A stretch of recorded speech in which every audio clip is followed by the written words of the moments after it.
할렐루야. 오늘도 예배 자리 나오신 여러분 모두를 주님의 이름으로 환영하고 축복합니다. 오늘 예배 자리 가운데도 주님 주시는 놀라운 은혜로 충만하게 채워지시기를 축복합니다. 우리 이 시간 찬양할 때에 생명 주님께 있습니다. 능력이 주님께 있습니다. 소망도 주님께 있습니다. 우리 기쁘게 찬양하며 나가겠습니다. 생명 주께 있네. 생명 주께 있네. 능력 주께 있네. 소망 주께 있네.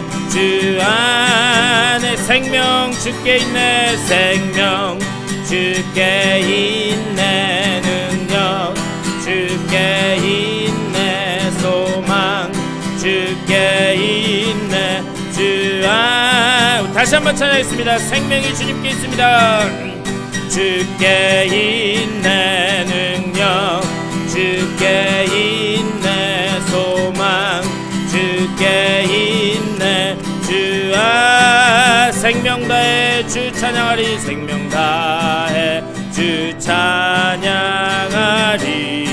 힘을 다해 힘을 다해 주 찬양하리. 내 생명 다해 내 힘을 다해 모든 소망 주님께. 생명 주께 있네. 능력 주께 있네. 소망 주께 있네. 주 안에 있네. 생명 생명 주께 있네. 능력 주께 있네. 소망 주께 있네. 주 안에 있는 생명 다해 생명 다해 주 찬양하리. 힘을 다해 힘을 다해 주 찬양하리. 내 생명 다해 내 힘을 다해 모든 소망 주님께. 생명 주께 있네. 능력 주께 있네. 소망 주께 있네. 주 우리 마지막으로 한 번 더 하겠습니다. 생명 생명 주께 있네. 능력 주께 있네. 소망 주께 있네. 주 안에 있네. 주께 아멘. 우리 생명과 능력과 소망이 주님께 있는 줄 믿습니다. 그 주님 앞에 우리가 경배와 찬양을 올려드립니다. 고백하면서 찬양했습니다. 온 땅 위에 홀로 높으신 이름 하늘 위 높이 들리셨네. 온 땅 위에 홀로 높으신 이름 영광과 존귀와 찬양 드리세. 온 땅 위에 홀로 높으신 이름 온 땅 위에 홀로 높으신 이름 하늘 위 높이 들리셨네.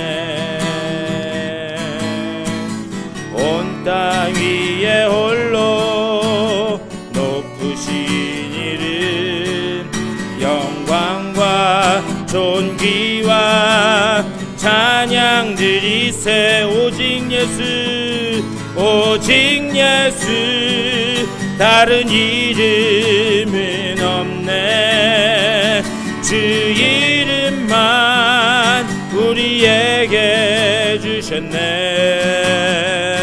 오직 예수 다른 이름 없네. 영광과 존귀 권세와 찬양 받으실 분 오직 주 예수.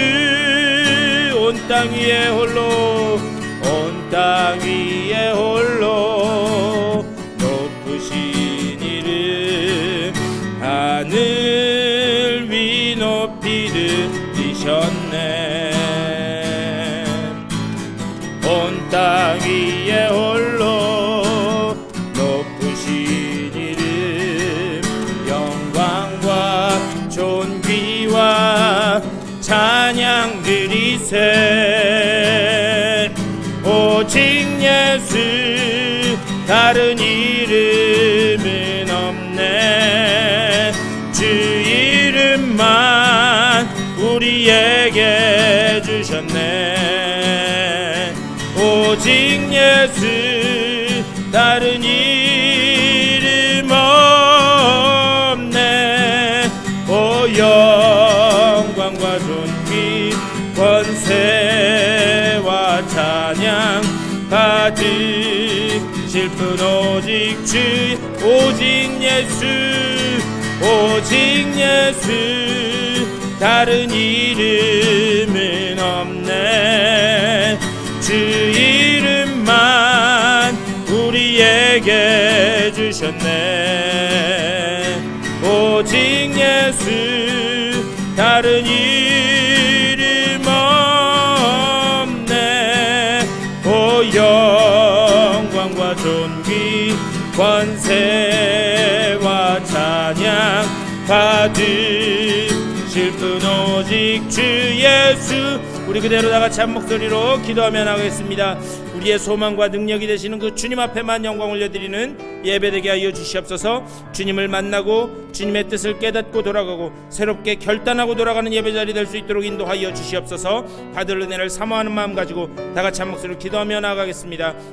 주님의 크신 사랑과 은혜를 감사드립니다. 아버지, 오늘 이 아침에도 저희들 주의 전으로 불러주시고 주님 앞에 기도하며 찬양하며 예배하며 나가게 하시니 감사를 드립니다. 우리의 찬양과 경배를 받아 주시옵소서. 우리의 소망이 되시고 생명이 되시고 능력이 되시는 그 주님 앞에만 영광 올려드리는 귀한 예배 될 수 있도록 인도하여 주시고 이 자리에 주님 임재하여 주시사 우리들의 닫혀있는 마음문을 열어주시고 아버지 정말 우리 마음속에 좌정하여 주시사 아버지 정말 그 주님의 은혜 안에서 뛰놀며 주님 앞에 영광 올려드리는 귀한 예배 자리로 될 수 있도록 주여 붙잡아 주시옵소서. 지금은 처음 시간이 오니 마치는 시간까지 주님 홀로 영광 받아 주시고 예배하신 은혜로 충만하게 채워지는 예배 될 수 있도록 주여 인도하여 주시옵소서. 주님의 은혜를 감사드립니다. 귀하고 복된 주일에 저희들 주의 전으로 불러주시고 주님 앞에 예배하며 이 주일을 지키게 하시니 감사를 드립니다. 생명이 주님께 있음을 믿습니다. 능력이 주님께 있음을 믿습니다. 소망이 주님께 있음을 믿사오니 아버지여 그 주님을 바라보며 예배하는 귀한 예배자리 될 수 있도록 인도하여 주시옵소서. 이 자리에 성령으로 임재하여 주시고 우리들의 닫혀있는 마음문을 열어주시사 주님 안에서 뛰놀며 주님 앞에 영광 올려드리는 복된 예배자리 될 수 있도록 인도하여 주시옵소서. 예비하신 은혜로 채워주시사 새롭게 결단하고 돌아가는 귀한 예배자리로 삼아 주시옵소서. 감사하고 우리 주 예수 그리스도의 이름으로 간절히 기도드리옵나이다. 아멘. 우리 다같이 일어나셔서 찬송 28장 찬송하시겠습니다.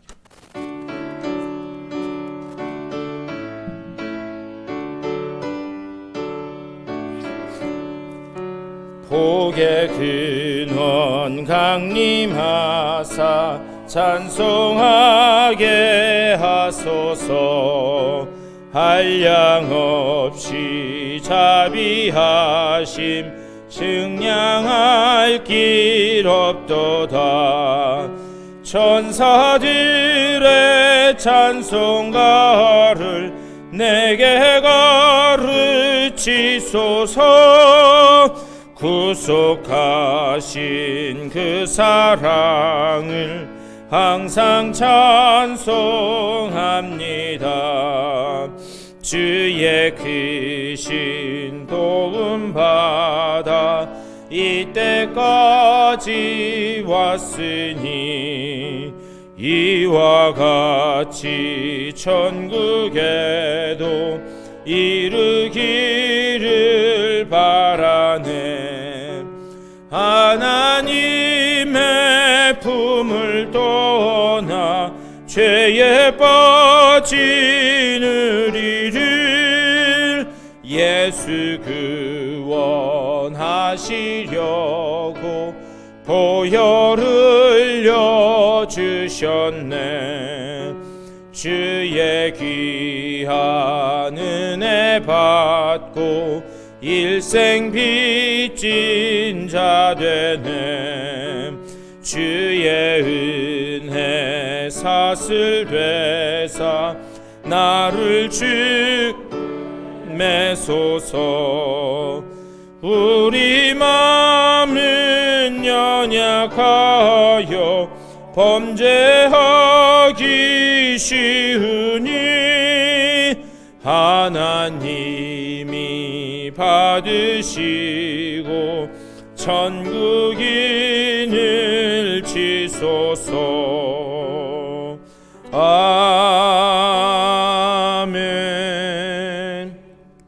우리 다 같이 교독문 62번 시편 143편으로 교독하시겠습니다. 여호와여, 내 기도를 들으시며 내 간구에 귀를 기울이시고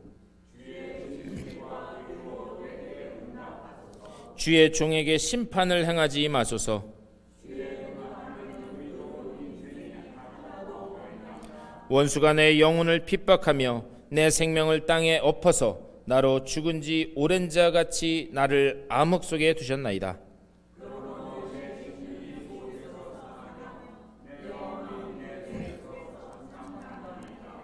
내가 옛날을 기억하고 주의 모든 행하신 것을 읊조리며 주의 손이 행하는 일을 생각하고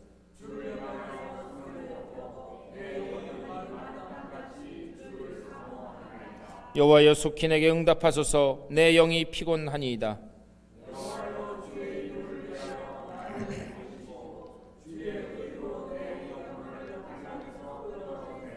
주의 인자하심으로 나의 원수들을 끊으시고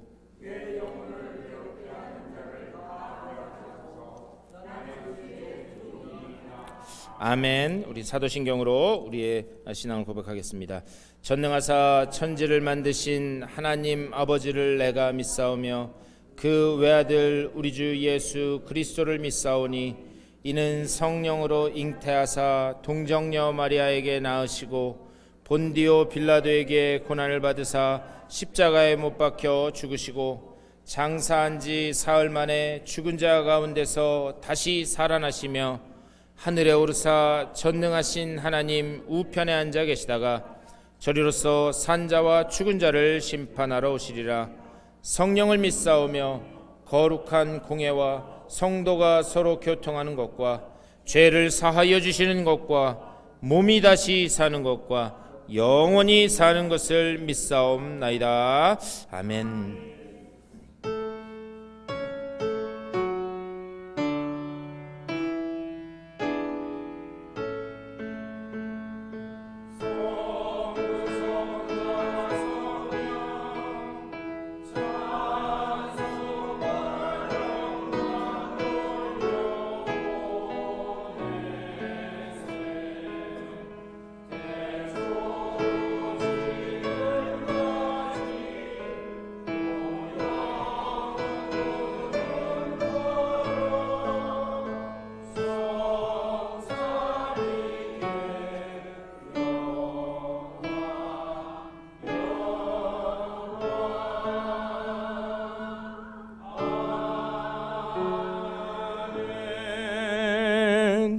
자리에 앉아주시고 우리 강범석 장로님 우리를 대표해서 기도해 주시겠습니다.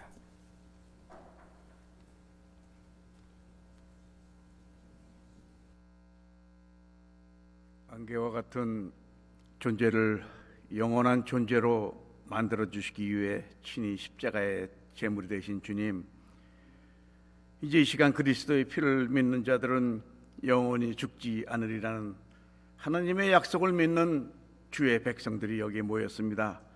주께서 저희들의 예배를 기쁘게 받아주시옵소서. 대한민국 역사 속에 역사하시는 하나님, 이제 지난 날의 역사를 뒤돌아볼 때에 정의가 악에 진 적이 없었습니다.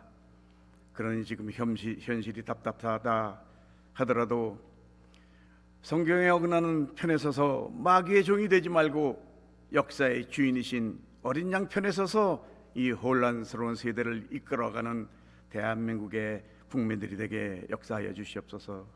주님, 사탄은 이 세상을 쥐고 있기 때문에 이 세상은 어둠으로 얼룩져 있습니다. 주님, 이렇게 어려운 때에 교회가 나서서 말을 하지 않으면 그 누가 말을 하겠습니까? 주님, 이 세상 나라 속에 하나님 나라가 있음을 믿습니다. 주님, 저희들은 천국 시민으로서 이 어려운 혼란스러운 시대 속에서 정의와 진리가 이루어지도록 기도와 행동으로 우리가 하나님께 간구하게 하여 주시옵소서.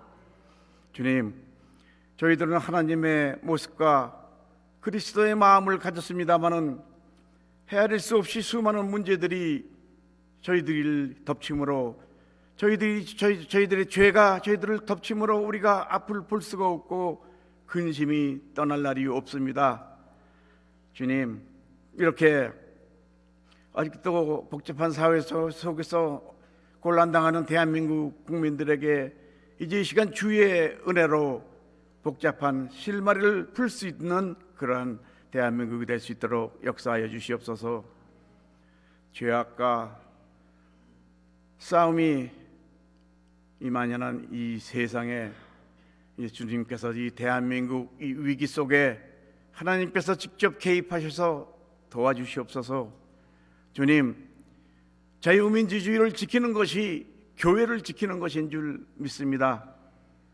주님, 이제 얼마 전에 미국의 새로운 대통령이 취임을 했습니다. 그 대통령이 미국의 고레스가 될 수 있도록 역사하여 주시옵소서.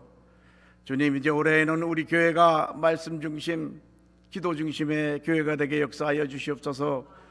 그리하여 우리들의 계획을 이루는 그런 기도가 아니라 하나님의 뜻을 이루어드리는 그러한 기도를 드릴 수 있게 역사하여 주시옵소서.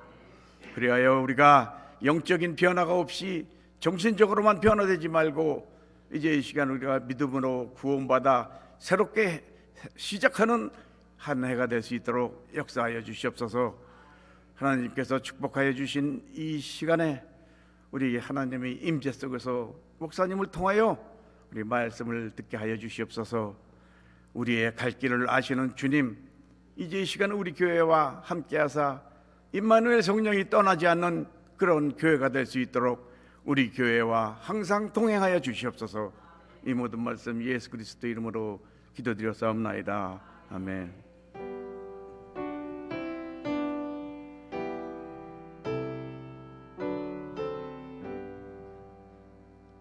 우리 찬송 한 장 더 하시겠습니다. 325장 우리 다 같이 찬송하겠습니다.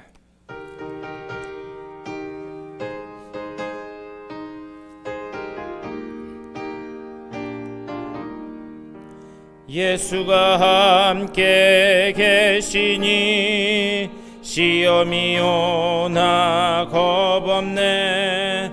기쁨의 근원 되시는 예수를 위해 삽시다. 날마다 주를 섬기며 언제나 주를 기리고 그 사랑 안에 살면서 딴 길로 가지 맙시다. 이 세상 사는 동안에 주 이름 전파하면서 무한한 복락 주시는 예수를 위해 삽시다. 날마다 주를 섬기며 언제나 주를 기리고 그 사랑 안에 살면서 딴 길로 가지 맙시다. 이 세상 친구 없어도 예수는 나의 친구니 불의한 일은 버리고 예수를 위해 삽시다. 날마다 주를 섬기며 언제나 주를 기리고 그 사랑 안에 살면서 딴 길로 가지 맙시다. 주께서 심판하실 때 잘했다 칭찬하리니 이러한 상급 받도록 예수를 위해 삽시다. 날마다 주를 섬기며 언제나 주를 기리고 그 사랑 안에 살면서 딴 길로 가지 맙시다. 아멘. 오늘 이렇게 예배 나오신 여러분들을 주님의 이름으로 환영하고 축복합니다. 오늘 특별히 예배 드리면서 저희 처남하고 그리고 이제 저희 처남댁들 우리 뭐라고 불러야 돼? 처자라고 불러야 돼요? 뭐라고 그래야 돼요? 죄송합니다. 우리 처남댁들 우리 분하고 또 우리 동서하고 제 소나르 바로 동서하고 이렇게 방문해 주셨습니다. 우리 일어날 때 좀 환영해 주셨으면 좋겠어요. 네, 감사합니다. 일어났어요. 예. 네, 감사합니다. 드디어 이제 완전체가 됐습니다. 저희 처갓집 식구들 저희가 11명이거든요. 11명이라서 지금 저희 집에 있는데 저희 집 와보셔서 아시잖아요. 이렇게 넓지 않은데 바글바글하고 아주 사람 사는 것 같은데 아침에가 힘들어요. 씻고 화장실 가는 것 때문에. 예, 그래서 이렇게 잘 와서 이제 또 이 설세로 왔습니다. 멀리 여기서 한국으로 가는데 한국에서 일로 설세로 왔습니다. 감사합니다. 우리 이 시간 우리 다 같이 일어나셔서 전후좌우 인사 나누시겠습니다. 잘 오셨습니다. 반갑습니다.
예, 감사합니다.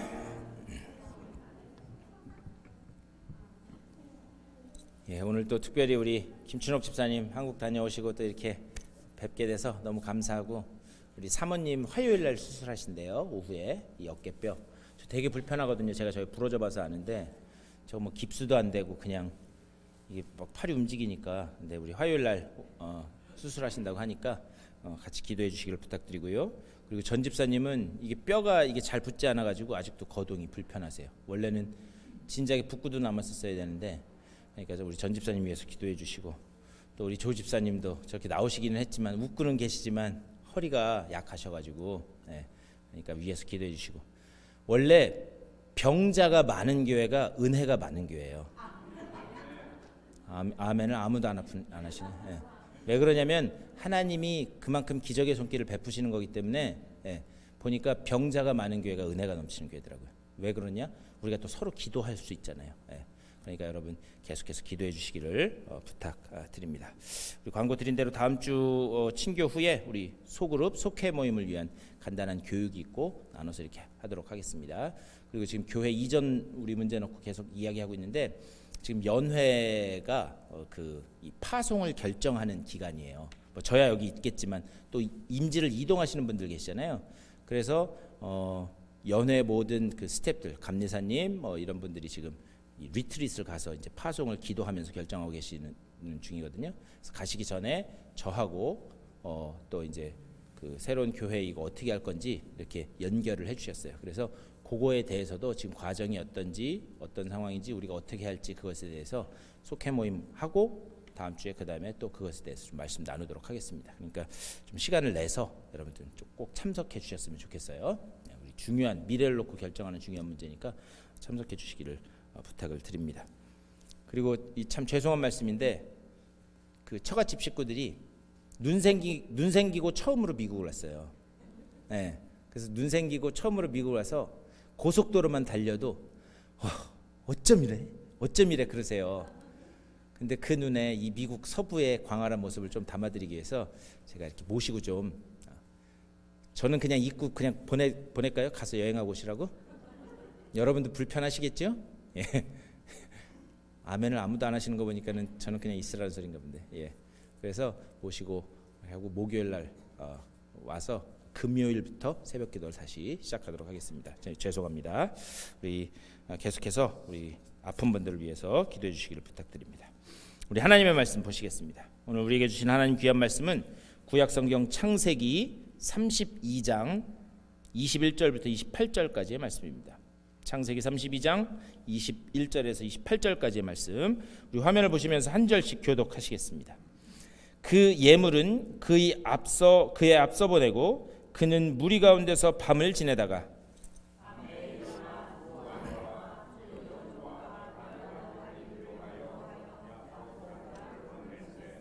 그들을 인도하여 시내를 건너가게 하며 그의 소유도 건너가게 하고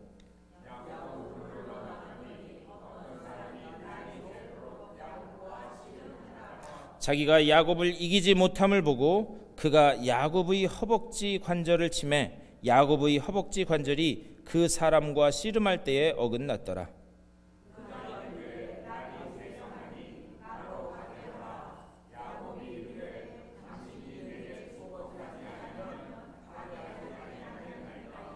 그 사람이 그에게 이르되 내 이름이 무엇이냐? 그가 이르되 야곱이니이다.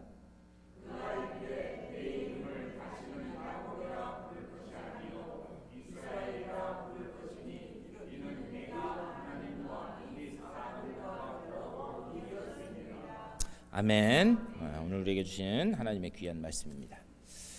우리 인류의 모든 비극은 제자리를 벗어난 데서부터 시작되었습니다. 하나님이 인간을 창조하시고 난 다음에 원래 인간은 하나님의 품 안에서 살 때만 참된 행복을 누리고 그리고 참된 낙을 이렇게 누리도록 그렇게 창조되고 설계되었습니다. 그런데 인간이 그 자리를 벗어나고 말았어요.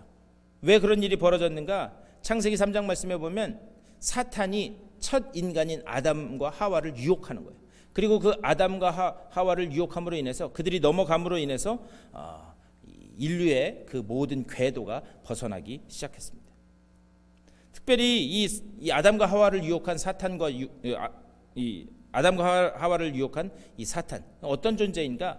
이사야서 14장 12절하고 13절에서 이렇게 말씀해요. 너 아침의 아들 계명성이여 어찌 그리 하늘에서 떨어졌으며 너 열국을 엎은 자여 어찌 그리 땅에 찍혔는고 내가 내 마음에 이르기를 내가 하늘에 올라 하나님의 뭇별 위에 내 자리를 높이리라 내가 북극 지폐의 산 위에 앉으리라 이렇게 말씀합니다. 여기서 보면 사탄의 특성에 대해서 이야기를 하고 있어요.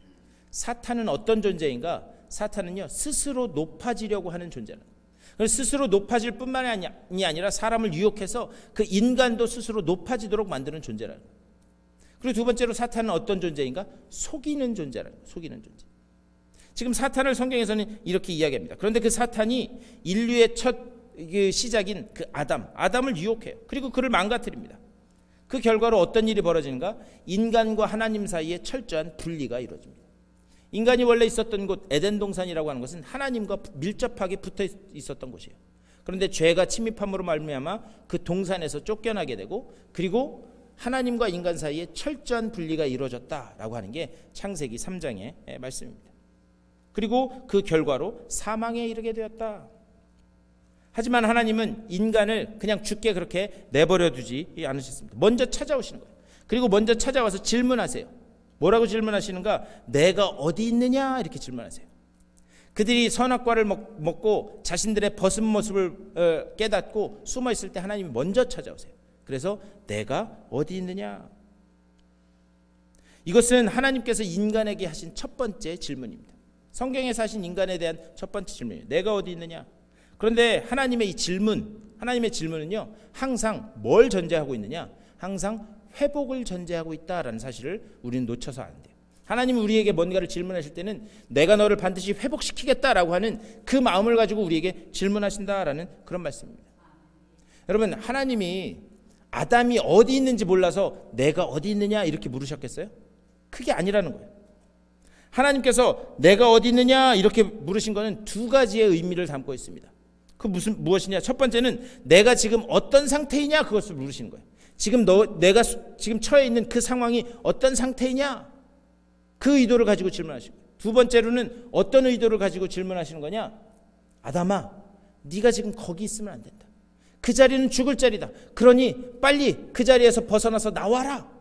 그것을 내가 어디 있느냐라고 하는 질문 속에 담아서 말씀하고 있다라는 사실이에요. 하나님은요, 이렇게 인간을 부르실 때 아무런 계획 없이 부르시지 않는다는 거예요. 하나님이 여러분 부르신 거 믿으세요? 여러분 부르신 거 믿으세요? 네, 하나님이 여러분 부르셨다는 거예요. 그런데 여러분을 부르셨을 때는 하나님이 반드시 목적을 가지고 부르셨다라고 하는 사실입니다. 그러니까요, 하나님이 이렇게 해서 목적을 가지고 이렇게 부르셨는데 그 목적의 가장 근본에는 뭐가 깔려 있느냐? 원래 상태로 돌려놓기 위해서 여러분을 부르셨다는 거예요. 제가 설교 처음에 말씀드렸어요. 하나님은 원래 인간을 창조하실 때 그 하나님의 품 안에 있을 때만 행복과 낙을 누리도록 만들어졌어요. 그런데 죄악으로 인해서 그 궤도를 이탈한 거예요. 그래서 하나님이 우리를 부르실 때는 다시 원래대로 돌려놓기 위해서 우리를 부르셨다라고 하는 그런 사실입니다. 그리고 야곱을 부르실 때도 마찬가지예요. 오늘 이 본문 말씀에서 야곱을 부르실 때 내 이름이 무엇이냐? 다시 말하면 이 질문을 통해서 하나님이 어떻게 야곱을 회복시켜 나가시는가? 그것을 오늘 본문을 통해서 우리는 볼 수가 있습니다. 오늘 말씀을 보면서 하나님이 우리를 어떻게 회복시키시고 어떻게 구원하시는가, 그것을 좀 볼 수 있었으면 좋겠습니다. 오늘 이 말씀에 우리 야곱의 이야기를 들었는데요, 여러분 잘 아시는 것처럼 야곱처럼 그 스토리가, 삶의 스토리가 많은 사람이 없습니다. 야곱은 쌍둥이로 태어나요. 쌍둥이로. 근데 그 쌍둥이 중에서도 동생으로 태어나요. 그런데 그는 어머니 뱃속에 있을 때부터 아주 악착 같은 그런 사람이었습니다. 그래서 나올 때 어떻게 했어요? 먼저 나가려고 형의 발 뒤꿈치를 잡았다라고 그렇게 성경에 기록되어 있습니다. 그만큼 악착 같은 그런 성품을 가진 사람이었습니다. 그런데 그가 어느 날 부엌에서 죽을 끓이고 있었어요. 부엌에서 죽을 끓이고 있는데 이 형 에서는 아주 외향적이고 사냥 좋아하고 요즘으로 치면 스포츠 좋아하고 이런 사람이었어요. 그런데 밖에 나가서 사냥을 하고 어느 날 집으로 들어왔습니다. 그랬더니 동생이 부엌에서 죽을 끓이고 있는 거예요. 그러자 그 허기진 배를 이끌고 집에 돌아왔기 때문에 이 동생한테 이야기하는 거예요. 야, 동생아, 나 죽 한 그릇만 다오. 나 배고파 죽겠다. 이야기하는 거죠. 여러분 같으시면, 여러분 형이 그렇게 말씀하시면 여러분 뭐라고 말씀하시겠어요? 네? 여러분, 네. 먹고 싶으면 네가 끓여 먹어라. 그러고 하시겠어요? 그렇게 안 하겠죠? 네. 형, 한 그릇 가지고 부족하면 여기 넉넉히 끓여놨으니까 더 먹어. 이렇게 할 거예요. 그런데 야곱은 그 짧은 순간에 머리를 팽 돌립니다. 그래서 어떻게 하는가? 내가 이 죽 줄 테니까 형이 가지고 있는 그 장자권, 큰아들만 받을 수 있는 그 장자의 축복, 그 권한을 나에게 주시오. 나에게 파시오. 이렇게 이야기해요. 그러니까 그 형은 배가 당장 고프니까 그것을 그래 좋다. 내가 내 장자권 너한테 주겠다라고 하면서 넘깁니다. 그런데 히브리서에서는 뭐라고 기록하고 있는가? 에서가 그 장자의 권한을 경홀하게 가볍게 여겼다 그렇게 기록하고 있어요. 그런데 이 가볍게 여겼다라는 말이 이 본래 뜻은 뭐냐면은 그가 영적으로 죽을 자리로 가고 있다라고 하는 문제. 이 장자권이라고 하는 것은 영적인 문제였어요. 그런데 그것을 가볍게 여기고 자기가 죽을 자리로 팔아서 넘기고 그쪽으로 가는 거예요. 그런데 야곱은 그 장자권을 우선 샀어요. 그런데 이제 그것을 실질적으로 소유하기 위해서 어떻게 하는가? 아버지를 속입니다. 여러분 잘 아시는 것처럼 아버지를 속여요. 손에 양털을 붙이고 그래서 털이 많은 형인 것처럼 가서 아버지를 속여서 그래서 축복권을 이 축복 기도를 얻어냅니다. 그런데 그 축복 기도라고 하는 것은 그냥 단순한 기도가 아니에요. 당시의 축복 기도라고 하는 것은 자신의 유언과도 같은 그런 기도였습니다. 그것을 속여가지고 뺐습니다. 이런 사람이 바로 야곱입니다. 그런데 동생에게 속은 줄 알게 된 그 형인 에서가 광분을 하게 돼요. 그래서 오늘날 표현을 하면 동생 어디 있어? 내가 당장 가서 잡아 죽인다. 그러면서 막 찾아다니는 거죠. 어머니 입장에서는 어떤가? 어머니 입장에서는 집안에 형제가 둘이 있는데 이게 집안에 난리 나게 생긴 거예요. 하루에 두 아들을 다 잃게 생긴 거예요. 그래서 어떻게 하는가? 동생 그 야곱을 부릅니다. 그런 후에 야 야곱아 이거 집안에 난리 나겠다. 그러니까 지금 태풍이 올 때는 피해 있는 게 상책이니 잠시 피해서 우리 오라버니 삼촌인 외삼촌이 계시는 그 라반네 집으로 좀 피해 있어라. 그렇게 이야기합니다. 그리고 야곱은 잠시만 피해 있을 줄 알고 삼촌 라반의 집으로 떠나는 거예요. 그래서 그 삼촌 라반의 집을 향해서 태어나서 처음으로 집을 나서게 됩니다. 그런데 철저하게 홀로 되어서 가는 거예요. 철저하게 홀로 되어서 가는데 더 큰 이 스토리는 뭐냐? 잠시 있다가 돌아오면 될 줄 아는데 그 기간이 무려 20년이나 되었다라고. 금방 돌아올 줄 알았는데 20년이나 그 떠나는 먼 길을 떠나게 됩니다. 그런데 길을 가다가 밤을 만나게 돼요. 밤을 만나게 되는데 옛 지명은 루스, 새로운 이름은 베델이라고 하는 곳에서 이제 밤이 되어서 돌 하나를 구해다가 베개처럼 놓고 거기에 머리를 대고 잡니다. 그런데 이 그림이 뭘 이야기하는 거냐?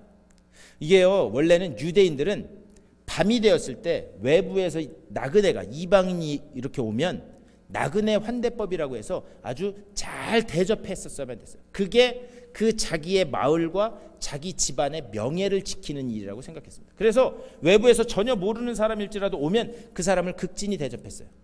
이렇게 외부에서 온 나그네를 극진히 대접해서 복받은 사람이 누구냐? 아브라함이에요. 아브라함도 하나님의 사자들이 지날 때에 그들을 극진히 대접해서 결국에는 하나님의 그 언약 안에 있는 복을 누리게 됩니다.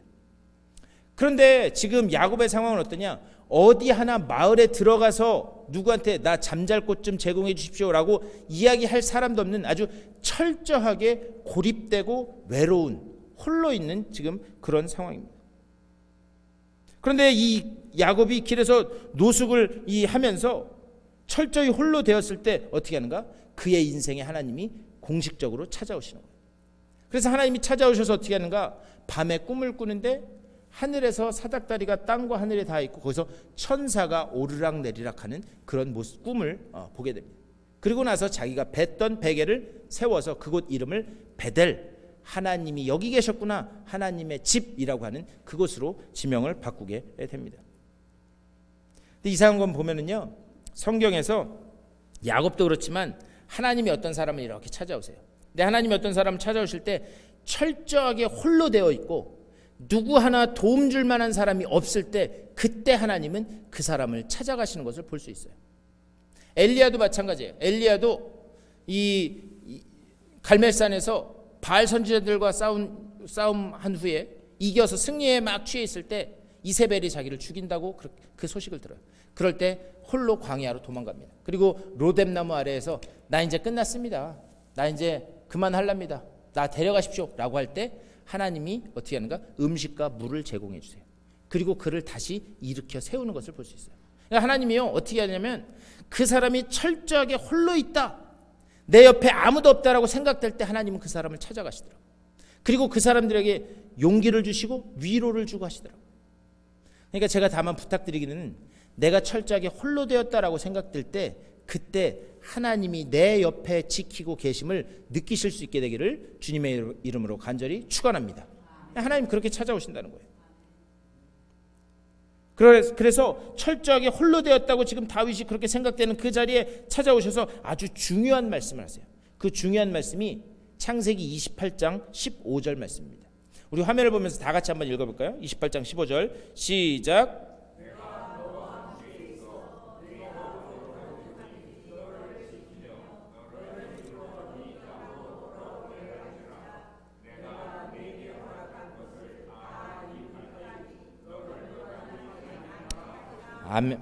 아멘. 하나님이 여기서 야곱에게 세 가지를 약속하세요. 첫 번째, 내가 너와 함께 하겠다. 그렇게 말씀해요. 내가 너와 함께 하겠다. 두 번째로, 내가 너를 인도하겠다. 그것을 약속하세요. 그리고 마지막으로, 내가 너를 절대 떠나지 않겠다. 그것을 지금 야곱에게 약속하시는 거예요. 뭐냐? 함께 있겠다, 인도하겠다, 떠나지 않겠다. 그렇게 한 다음에 하나님이 어떻게 하시는가? 야곱이 그 삼촌 라반의 집으로 떠나도록 그렇게 보내세요. 근데 여러분 한번 생각해 보세요. 이런 생각 해보셨나요? 아니, 너 반드시 내가 돌아오게 하겠다 그렇게 약속해 주셨어요. 그러면 애초에 안 보내면 될 거 아니에요. 제가 뭔 얘기하는지 아시겠어요? 잘 모르시겠어요? 자, 하나님이 약속을 하셨어요. 함께 있고 인도하고 내가 너를 안 떠나겠다, 반드시 돌아오게 하겠다 약속하셨어요. 그렇게 확실하게 약속하셨는데 그러면 애초에 안 떠나게 하면 될 거 아니에요. 그런데 하나님은 어떻게 하시는가? 하나님은 야곱이 길을 떠나도록 하십니다. 여기에는 또 하나님의 놀라운 회복과 구원의 그림이 있어요. 근데 그것은 이제 설교 끝날 때 보기로 하고, 어쨌든 보내서 20년 동안 죽을 고생을 하도록 합니다. 그래서 남의 집살이, 삼촌 외삼촌이긴 하지만 남의 집살이 하면서 아주 요즘 그 속된 말로 고생 생고생을 하도록 해요. 여러분, 집 떠나면 뭐라 그래요? 집 떠나면 그냥 고생이 아니죠. 집 떠나면 개고생이라 그러잖아요. 집 떠나면 개고생. 예전에 제가 아틀란타 있을 때 저희 정원이랑 정화가 어렸는데 정원이가 한 2학년이나 됐나? 그래가지고 휴가를 받아서 일주일간 거기 주변에 있는 여기저기 이렇게 여행을 했어요. 여행을 하고 집에 딱 들어와서 집 현관문을 열고 딱 들어왔더니 2학년짜리 정원이가 뭐라고 했는지 아세요? 집이 제일 좋다. 집이 제일 좋다. 어린애도 아는 거예요. 집 떠나면 고생이라는 걸 알아요. 그런데 이 야곱은 어떻게 하는가? 집을 떠나서 20년 동안이나 남의 집 생활을 하게 됩니다. 그런데 우리가 오늘 32장 말씀 읽었는데 앞에 31장 41절 그 이하를 보면 삼촌 라반과 야곱의 대화가 있으면서 20년 동안 자기가 한 일을 고백하는 게 있어요. 그 고백을 뭐라고 그러냐? 내가 20년 동안 얼마나 힘들게 살았는지 아시냐? 그러면서 내가 지금까지 20년 동안 한 일은 당신의 두 딸과 외삼촌 당신을 위하여 이렇게 이야기하고 있어요. 그러니까 20년 동안 죽어라고 고생했는데 결국 누구 좋은 일 시켰어요? 남 좋은 일 시킨 거예요. 남 좋은 일. 20년 동안 고생은 생고생은 다 하고 남 좋은 일만 시킨 거예요. 그리고 삼촌 라반에게 또 뭐라고 이야기하는가? 20년 동안 삼촌이 나를 10번이나 속였습니다. 이렇게 이야기해요. 그러니까 그걸 다 카운트하고 있었던 거예요. 그래서 당신이 나를 20년 동안 10번이나 속였습니다. 그런데 여러분 한번 생각해 보세요. 속이는 거의 선수가 누구예요? 속이는 거의 선수가 누구예요? 야곱. 형한테 아버지를 속여서 주변에 있는 사람들을 속여가지고 어떻게 했는가? 장자권, 축복권 다 가져온 사람이 이게 야곱이에요. 그런데 20년 동안 10번이나 속였대요. 이걸 보면은요, 하나님이 참 오묘한 것이, 하나님은 내가 이렇게 할 때 그 사람을 훈련시킬 때 어떻게 하시는 줄 아세요? 그 사람보다 더 센 놈을 붙여주세요. 그 사람보다 더 센 놈을 붙여서 너 한번 네가 그동안 한 짓을 봐라. 이 하나님의 방법이 그런 거 아닌가라는 그런 생각이 듭니다. 그리고 나서 하나님은 약속하신 대로 야곱을 고향 가나안 땅으로 20년 후에 돌려보내세요. 아마 20년 동안 고향 돌아갈 그 생각만 하고 살았을 거예요. 아주 가슴 벅찬 순간이었을 겁니다. 그래서 고향인 가나안 땅을 향해서 온 20년 동안 그래도 그 이룬 가족과 또 자신의 재산을 끌고 떠납니다. 그런데 고향 땅을 향해서 가는데 이 야곱에게 마음속에 무거운 돌덩이가 하나 있어요. 그게 뭐냐? 형 에서.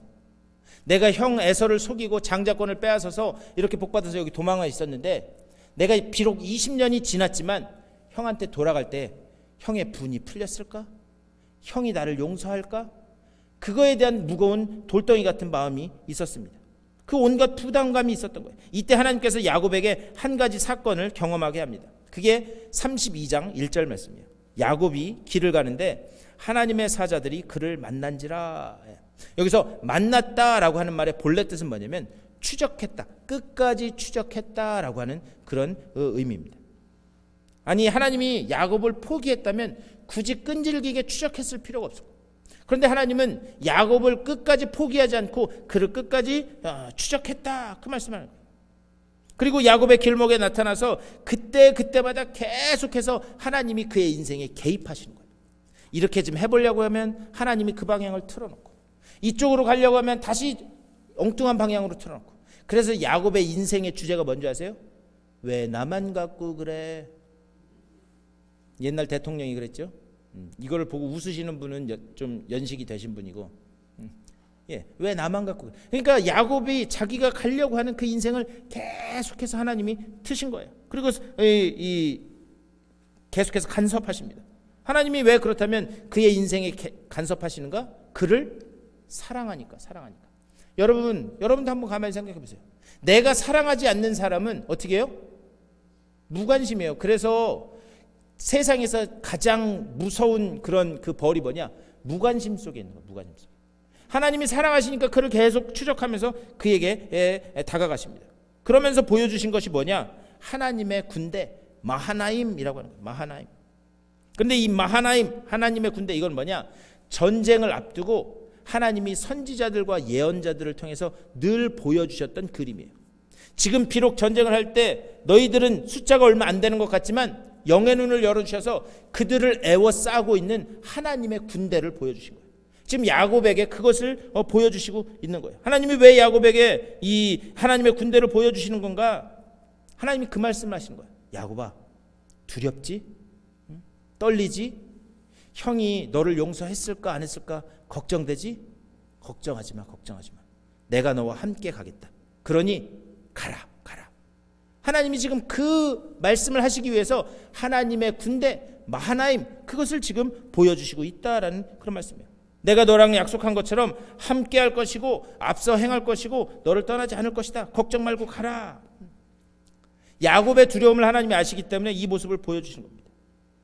저는요, 여러분이 지금 이 인생을 살아가면서 여러분들을 두렵게 하는 것, 여러분들을 괴롭게 하고 외롭게 하는 것, 그 가운데 하나님이 함께 하시고 하나님이 앞서가면서 행하시고 그리고 여러분을 떠나지 않으심이 믿어지시는 여러분 다 되실 수 있게 되기를 주님의 이름으로 간절히 축원합니다.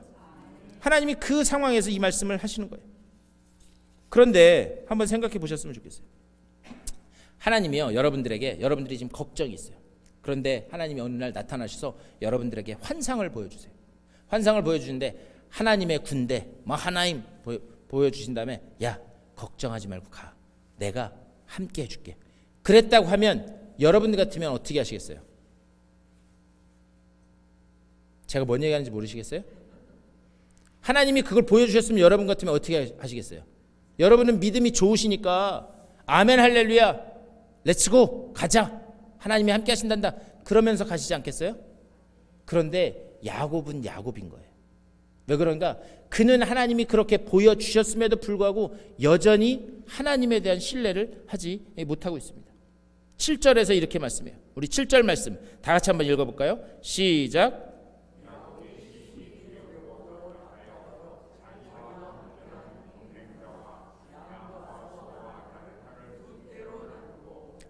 이게 무슨 말이냐? 자기가 가지고 있는 소유를 두 개로 나눴다는 거예요.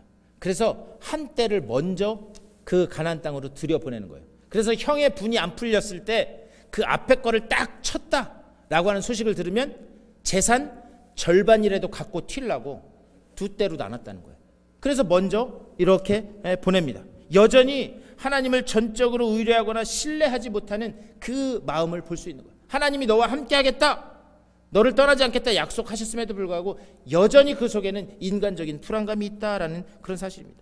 여전히 내 근심, 내 염려에 붙잡혀서 뭐라고 이야기하는가? 심히 두렵고 답답해. 심히 두렵고 답답해한다. 그래서 그 소유물을 두 떼로 나눕니다. 이것이 무엇인가? 여전히 야곱 속에 있는 인간적인 계산, 인간적인 속성입니다. 하나님이 어떻게는 하시겠지. 약속했으니까 어떻게는 하겠지. 그런데 혹시 모르잖아. 혹시. 여러분 그런 경우 없으세요? 하나님이 분명한 사인을 보여주셨어요. 확실한 응답을 주셨어요.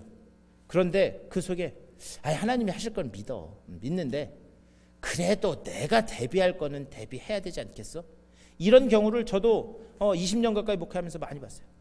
저한테 와서 그래요. 목사님, 제가 어떤 문제가 놓고 이렇게 그 문제를 놓고 기도했는데요, 하나님이 어젯밤 꿈에 이런 정말 잊혀지지 않는 이런 꿈을 꾸게 해주셨어요. 그래서 너무 감사해요. 그런데 혹시 모르니까 제가 이것도 한번 준비해 볼게요. 이렇게 말씀하세요. 하나님이 그렇게 말씀하셨다면 전적으로 믿고 신뢰하고 나가야 됨에도 불구하고 우리 속에 그것에 대한 전적인 신뢰가 없다라는 사실입니다. 여전히 자기 방식을 놓지 못하는 거예요. 그래서 야곱이 어떻게 하는가? 9절 말씀. 우리 9절도 다 같이 읽었으면 좋겠어요. 9절 시작. 야곱이 또 9절 시작. 야곱이 또 이르되 내 조부 아브라함의 하나님 내 아버지 이삭의 하나님 여호와여, 주께서 전에 내게 명하시기를 내 고향 내 족속에게로 돌아가라. 내가 내게 은혜를 베풀리라 하셨나이다. 아멘. 이게 무슨 얘기냐? 지금 자기는 하나님이 보여주셨음에도 불구하고 아직 전적으로 신뢰를 못하는 거예요. 그러면서 하나님께 뭐라 그러느냐? 하나님 기억하시죠? 20년 전에 저한테 약속하신 거 기억하시죠? 네? 그러니까 저 반드시 그 땅으로 돌려보낸다고 하셨죠. 말은 그렇게 하면서 때는 두 때로 나누는 결국에 양다리를 걸치고 있는 이 야곱의 모습을 볼 수 있습니다. 그런데 이게 누구인가? 야곱 안에 우리가 있다는 거예요. 우리 안에 야곱 같은 모습이 있다는 거예요. 그러니까 여전히 하나님을 전적으로 신뢰하지 못하는 그런 모습이 있다는 거예요. 그 안에 이중적인 인생이 우리 안에 다 있다라는 그런 말씀입니다. 그러니까요, 우리 인생 안에서는 회색지대가 있을 수 없어요. 우리 하나님의 자녀들에게는 회색지대가 있을 수 없습니다. 하나님이 약속하신 것은 반드시 이루시는 줄 믿습니다. 그게 언약이라는 거예요. 그것을 믿고 나가야 된다는 거예요. 그리고 야곱이 어떻게 하는가? 21절. 그 예물은 그의 앞서 보내고 그는 무리 가운데서 밤을 지내다가 밤에 일어나 두 아내와 두 여종과 11 아들을 인도하여 야복 나루를 건널세. 이 걱정 때문에 밤에 잠을 이루지 못하는 겁니다. 그러다가 어떻게 하는가? 처자식을 먼저 보내는 거예요. 여러분 한번 생각해 보세요. 처자식이 있어요. 그러면 그 자리가 죽을 자리인지 살 자리인지를 몰라요. 그럼 누가 먼저 가야 돼요? 누가 먼저 가야 돼요? 자식부터 보내야 돼요? 아니죠. 자기가 먼저 가야지. 그게 가장이고 그게 아버지 할 일이죠. 그런데 그 얘기는 뭘 이야기하는가? 내 안위를 위해서는 처자식이 죽어도 괜찮다라고 하는 포기를 선언하는 거예요. 그래서 그 자식을 먼저 보내는 겁니다. 정작 자기만 그 강을 건너지 못하는 거예요. 그러다가 또 다른 사건이 벌어집니다. 24절에서 이렇게 말씀해요. 다 같이 읽겠습니다. 시작.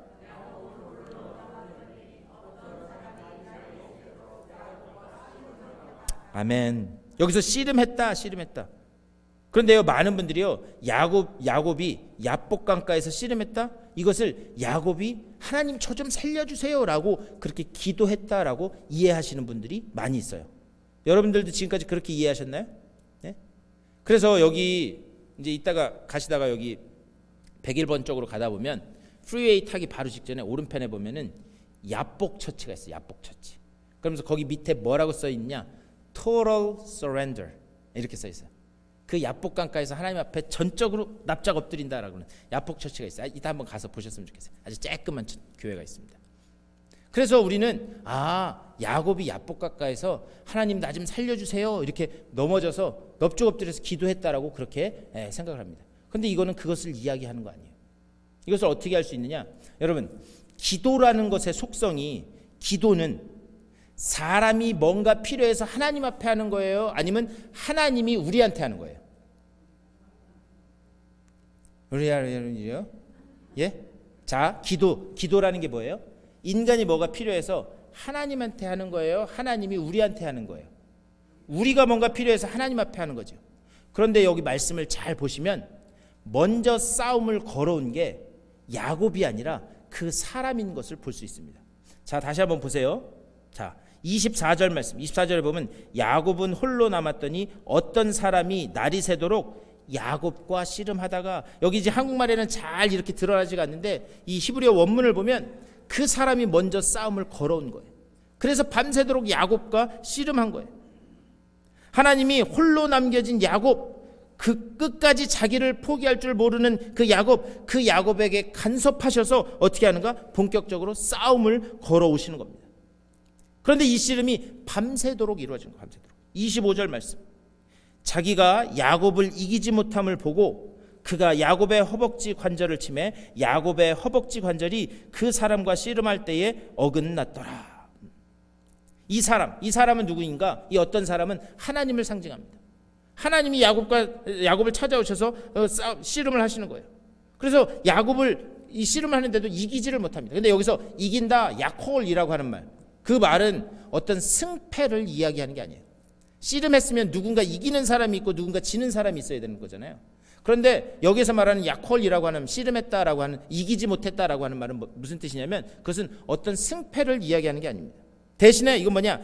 야곱의 뜻, 야곱의 의지, 야곱의 속성을 꺾지 못했다라고 하는 그런 의미입니다. 이게 야콜이라고 하는 말의 의미예요. 이런 거예요, 뜻이. 여러분, 자식 키우면서 자식이 말을 안 들어요. 그러면 자식을 때려도 보고, 그리고 타일러도 보고, 또 설득도 해보고, 그렇게 했는데도 자식이 안 바뀌어요. 그러면 부모가 제일 마지막에 하는 말이 뭔지 아세요? 내가 졌다. 그러면 그 이야기를 들은 그 자녀가, 아들이 아싸, 내가 부모님을 이겼네, 그렇게 하나요? 내가 졌다라고 하는 그 말에 그 얼마나 슬픈 부모의 애타는 심정이 있는지 우리는 다 알 수 있다라고 하는 그런 이야기. 바로 이 이야기를 하는 거예요. 이기지 못함을 보고 하나님이 그를 어떻게든 변화시키려고 직접 찾아오셔서 씨름을 하면서까지 그를 변화시켜 보려고 했는데 그의 의지, 그의 자기중심적인 사고, 이것을 결국에는 야곱이 포기하지도 못했고 그것을 꺾지도 못했다라고 하는 그런 말씀입니다. 이렇게 악착같이 자기 존재를 포기하지 못하니까 어떻게 하는가? 하나님이 치시는 거예요. 하나님이 심판하시는 겁니다. 하나님이 왜 치시고 심판하시는가? 그 방법이 아니고서는 야곱을 살릴 수 있는 방법이 없기 때문에 어떻게 하는가? 그를 쳐서, 그래서 그가 깨닫도록 그렇게 하시는 거예요. 그래서 자기 이 환도뼈가 쳐지자 야곱이 드디어 자신과 씨름하는 사람이, 그 어떤 사람이 누구인지 알게 됩니다. 심판을 받고 나서야 알게 되는 거예요. 그런 다음에 야곱이 이야기합니다. 26절 말씀, 26절 다 같이 읽겠습니다. 시작. 날이 새려하니 나로 가게 하라. 야곱이 이르되 당신이 내게 축복하지 아니하면 가게 하지 아니하겠나이다. 이걸 우리는 어떻게 이야기하냐면 나한테 복 좀 주세요. 나한테 복 좀 주세요. 우리는 그렇게 이해해요. 그런데 여기서는 그 얘기를 하는 게 아닙니다. 나 좀 살려주세요. 나 좀 살려주세요. 당신의 은혜가 아니고서는 나는 살 수 없습니다. 그러니 나 좀 살려주세요. 지금 그 얘기를 하고 있는 거예요. 그 이야기를 들은 사람이 갑자기 엉뚱한 질문을 합니다. 27절에 내 이름이 무엇이냐? 그 어떤 사람이 하나님이라고 제가 말씀드렸어요. 아니, 하나님이 야곱의 이름을 몰라서 그래서 그 이름을 부르셨겠어요? 내 이름이 무엇이냐? 여기에는 이런 뜻이 담겨 있는 거예요. 내 이름이 무엇이냐? 저는요 야곱입니다. 야곱이라고 하는 말의 이름의 본래 뜻은 야코프라는 말은 뭐냐면 싹쓸이하는 사람이에요. 싹쓸이하는 사람, 속이는 사람이라는 거예요. 또 빼앗는 사람이라는 거예요. 저는 야곱입니다. 저는 지금까지 속이고 빼앗고 무엇이든지 이기적으로 쟁취하려고만 했던 그런 사람입니다. 저는 내 인생이 내가 주인인 줄 알고 살아온 그런 사람입니다. 결국 내 이름이 무엇이냐? 거기에는 네 속성이 뭐냐? 너는 어떤 인간이냐? 그것에 대한 하나님의 질문이 있는 거예요. 그래서 하나님이 그의 이름을 바꿉니다. 28절 말씀. 그가 이르되 내 이름을 다시는 야곱이라 부를 것이 아니요 이스라엘이라 부를 것이니 이는 내가 하나님과 및 사람들과 겨루어 이겼음이니라. 네 이름을 이제 야곱, 싹쓸이꾼, 사기꾼, 그리고 속이는 사람, 이걸로 하지 말고 이스라엘, 하나님과 싸워서 이긴 사람이다. 그렇게 바꿔라. 근데 여러분, 이게 좋은 의미인 것 같으세요? 이스라엘이라고 하는 이름? 하나님과 겨루어 이겼다? 이게 무슨 말이냐? 하나님도 못 당할 만한 그런 자기중심적이고 변화되지 않는 그 존재를 이스라엘이라고 하는 이름 속에 담아서 주시는 거예요. 아무리 하나님이 바꾸려고 해도 바뀌지 않는 그 마음을 이스라엘이라고 하는 이름 속에서 주시는 거예요. 그러면서 이 야곱에게, 이스라엘에게 무엇을 상기시키는가? 내가 얼마나 연약한 존재인가? 내가 얼마나 변화되지 않는 존재인가? 그것을 계속 깨달으면서 오늘 조금씩이라도 하나님 앞으로 조금씩이라도 변화되어 간다라고 하는 그 사실을 이 이름 속에 담아서 주시는 거예요. 그리고 이것을 통해서 야곱을 어떻게 회복하시는가? 그것을 말씀합니다. 그래서 그 뒤에 35장 11절 말씀 보면요, 거기서 그 말씀하세요. 네 이름이 이스라엘인데 내 허리에서 왕들이 나올 것이다, 이 이야기를 해요. 그런데 이 허리라는 말이 무슨 말이냐면, 야곱이 이렇게 딱 이 강타당한 그것이 뭐냐면 남자의 생식기 부분입니다. 그 얘기는 뭐냐? 너는 실제적으로 죽었다라고 하는 말이에요. 그래서 내가 죽은 그 자리에서 왕들이 나온다. 결국에 야곱의 후손을 통해서 다윗이 오고, 다윗의 후손을 통해서 누가 오세요? 메시아인 예수 그리스도가 오시는 거예요. 죽었던 자리에서 다시 생명이 나도록 하는 하나님의 방법을 이 야곱의 스토리를 통해서 오늘 우리들에게 말씀하고 있다라는 사실입니다. 하나님은요, 한 인생을 회복시키기 위해서 죽이는 자리까지 보내십니다. 왜 그런가? 죽이는 방법 외에는 살릴 수 없기 때문에 그를 죽는 자리까지 내몰려야, 그래야 그가 하나님을 바라보고 그가 다시 살아날 수 있기에 그 방법을 쓰시는 거예요. 이것이 바로 야곱의 사건을 통해서 보여주시는 그리스도를 통한 회복과 구원을 의미합니다. 말씀을 마치면서 한번 질문 드려봤으면 좋겠어요. 지금 여러분들이 만나고 있는 야복 강가의 자리는 어디입니까? 여러분 지금 끝이라고 생각되세요? 지금이 마지막이라고 생각되십니까? 어떤 상황이 여러분들을 두렵게 만듭니까? 오직 정답은 주님 앞에 두 손 들고 오는 수밖에 없는 줄 믿습니다. 천부여 의지 없어서 손 들고 옵니다. 주님 앞에 두 손 들고 오면 다 해결되는 줄 믿습니다. 넘어지더라도 십자가 앞으로 넘어지시는 여러분 다 되실 수 있게 되기를 주님의 이름으로 간절히 축원합니다. 새롭게 허락되는 이 한 주 가운데도 하나님, 전적으로 하나님을 신뢰하지 못하는 내 이 자아를 내려놓게 하여 주시고 오직 주님의 그 십자가만 붙들고 나아가는, 그리하여 하나님이 언약하신 바 그 모든 것들을 내 삶 속에서 친히 맛보는 내 삶이 될 수 있도록 나를 지키시고 보호하여 주시옵소서. 이렇게 기도하심으로 이 한 주 가운데도 여러분을 회복시키시는 그 놀라운 은혜로 승리하시기를 주님의 이름으로 간절히 축원합니다. 기도하겠습니다. 여전히 우리와 함께 하시지만 그것을 깨닫지 못하고, 그리고 그것을 전적으로 신뢰하지 못하는 야곱 같은 모습이 우리 가운데 있음을 주님 앞에 고백합니다. 우리들의 믿음 없음을 불쌍히 여겨 주시고 죽은 자리에서 다시 생명이 나게 하시는 그 하나님의 은혜를 소망하면서 넘어지더라도 십자가 앞으로 넘어지는 우리의 삶이 될 수 있도록 인도하여 주시옵소서. 야곱 같은 우리지만 이스라엘로 일어서게 하시는 그 은혜를 체험케 하여 주시고, 그 가운데 우리에게 약속하신 바 그 언약을 삶 가운데 온전히 맛보는 주님의 귀한 백성들 다 될 수 있도록 복 내려 주시옵소서. 감사하고 우리 주 예수 그리스도의 이름으로 간절히 기도드리옵나이다. 아멘. 우리 다 같이 일어나셔서 준비하신 예물 하나님 앞에 봉헌하겠습니다.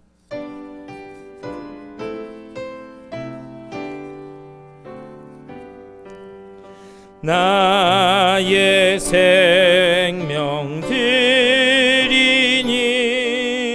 주여 받아 주셔서 세상 살아갈 동안 찬송하게 하소서. 나의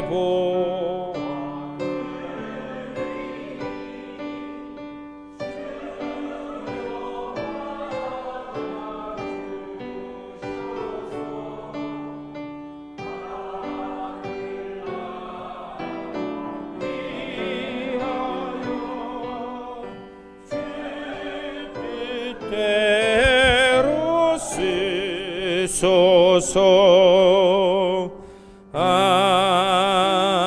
아멘. 주님의 은혜를 감사드립니다. 여전히 야곱 같은 우리지만 주님은 끝까지 우리를 사랑하시기에 우리 삶에 개입하셔서 우리를 결국 하나님의 사람으로 만들어 가심을 믿고 감사를 드립니다. 그 주님의 권능의 손길에 우리의 삶을 온전히 내어 맡기게 하여 주시고 주님을 전적으로 신뢰하며 주님께서 가라고 하는 그곳에 순종하며 나아가는 순종의 백성들로 삼아 주시옵소서.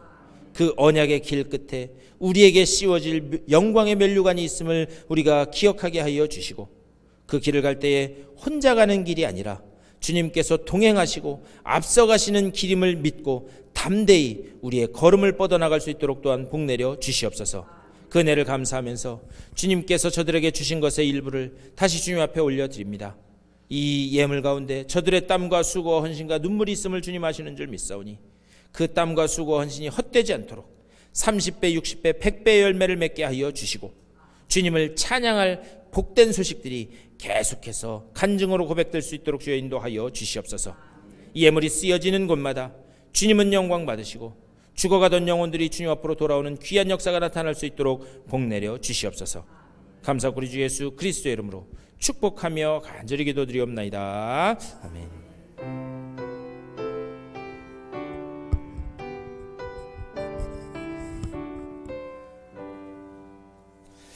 우리 일어서신 채로 결단 찬송 411장 찬송하시고 축도로 예배 마치겠습니다.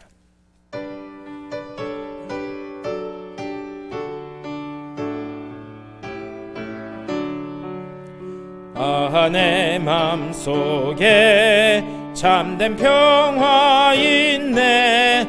주 예수가 주신 평화.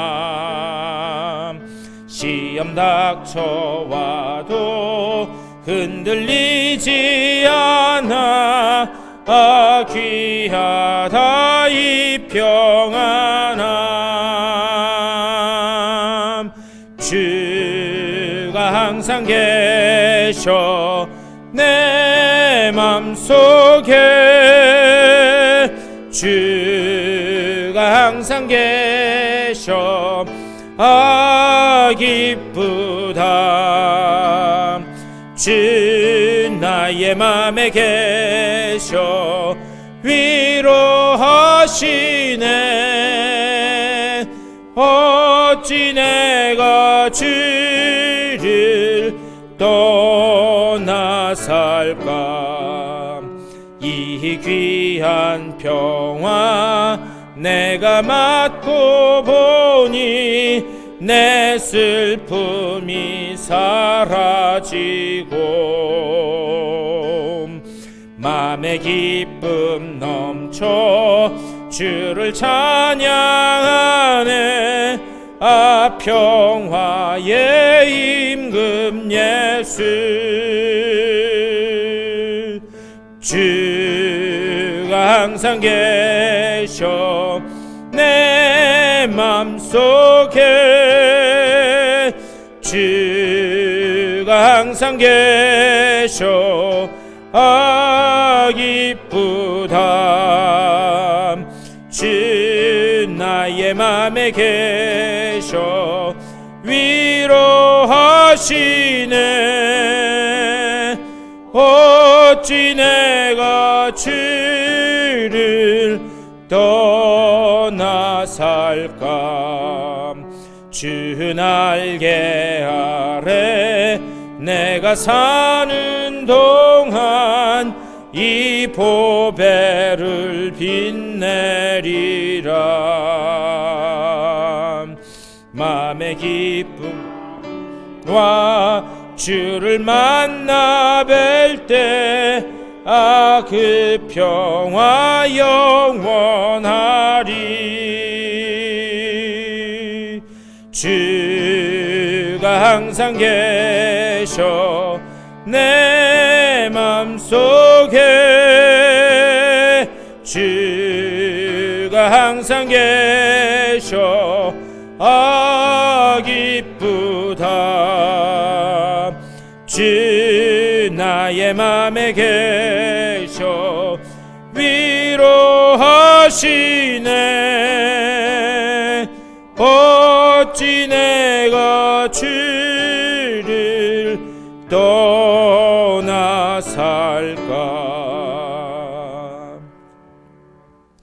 지금 끝이라고 생각되는 그 자리에, 지금 마지막이라고 생각되는 그 자리에, 우리를 두렵게 만드는 그것 가운데 오직 하나님이 앞서가시며 그 닫힌 문들을 열어가시는 줄 믿고 감사를 드립니다.